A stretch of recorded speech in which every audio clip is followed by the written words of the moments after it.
Hello and welcome. In this video we will discuss about modifications of stem.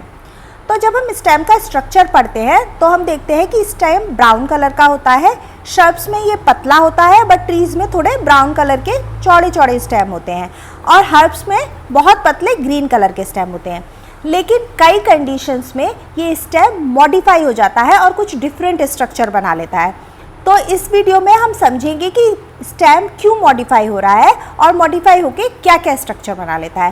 तो अगर modification की बात करें तो कैक्टस में आप देखो ये ऐसा फ्लैशी सा बन जाता है और लीफ की शेप का हो जाता है। अब अगर पोटैटो की बात करें तो उसमें ये ट्यूबर जैसा बन जाता है, इस तरह से राउंड। और ये एस्पैरेगस है, ये वेजिटेबल्स आजकल बहुत पॉपुलर है। तो एस्पैरेगस में ये देखो ये लीफ होती हैं और ये इसका स्टेम है, सिलेंडर सा स्टेम है। तो ये मॉडिफिकेशन स्टेम क्यों दिखाता है, तो पहले फंक्शन समझते हैं स्टेम का और फिर वो मॉडिफिकेशन क्यों होते हैं ये समझते हैं। तो अगर मैं स्टेम के फंक्शन की बात करूं तो स्टेम का क्या फंक्शन होता है। स्टेम का काम है रूट से मिनरल्स और वाटर को एब्जॉर्ब करके पूरे प्लांट में उसको ट्रांसपोर्ट करना और लीफ से बने फूड को रूट तक ले जाना, ये काम स्टेम करता है। लेकिन कुछ कंडीशन में जब उसका स्ट्रक्चर चेंज होता है तो वो फंक्शन भी कुछ दूसरे करने लगता है। तो पहले समझते हैं कि व्हाई मॉडिफिकेशंस आर देयर। तो मॉडिफिकेशन ऑफ स्टेम क्या होता है कि कुछ प्लांट्स का जो स्टेम होता है वो अपने टिपिकल स्ट्रक्चर से डेविएट हो जाता है और कुछ स्पेशल फंक्शन परफॉर्म करने लगता है। तो इसको बोलते हैं स्टेम मॉडिफिकेशन। मतलब उसका स्ट्रक्चर चेंज हो जाता है और फिर वो कुछ और स्पेशल फंक्शन प्लांट के लिए करने लगता है। तो ये होता है स्टेम मॉडिफिकेशन। तो क्यों होते हैं मॉडिफिकेशंस?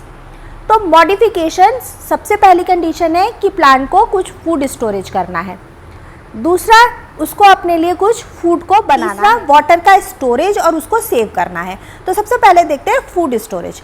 तो ये फूड स्टोरेज के लिए सबसे पहले मॉडिफिकेशन स्टेम में देखे जाते हैं। तो फूड स्टोरेज किसके लिए है?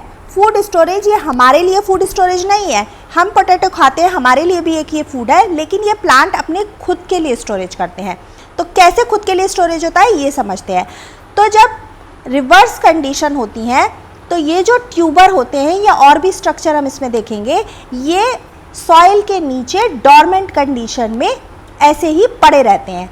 जैसे विंटर में अगर बात करें तो टेम्परेचर 0 डिग्री से भी नीचे चला गया।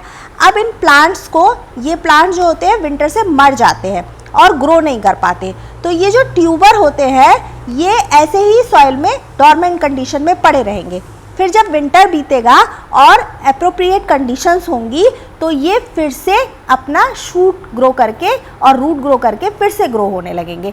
तो ये फूड स्टोरेज इनको डॉर्मेंट कंडीशन में रखने में हेल्प करता है और फिर से जो ये शूट निकालने के लिए एनर्जी की ज़रूरत होती है, रूट निकालने के लिए एनर्जी की ज़रूरत होती है, उस टाइम ये फूड काम आता है। तो इस तरह से प्लांट स्टोरेज फूड करके एक कंडीशन से दूसरी कंडीशन तक अपने को सर्वाइव करा पाते हैं।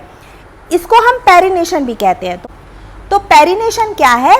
प्लांट का एक जर्मिनेटिंग सीजन से दूसरे जर्मिनेटिंग सीजन तक सर्वाइव करना, जबकि कंडीशन उतनी फेवरेबल नहीं है। या तो विंटर का सीजन चल रहा है या फिर बहुत ड्रॉट है, मतलब पानी की कमी है। तो ऐसे में प्लांट सर्वाइव करते हैं जबकि कंडीशन उतनी फेवरेबल नहीं होती। तो इसके लिए प्लांट फूड स्टोरेज करते हैं और स्टेम मॉडिफाई हो जाता है।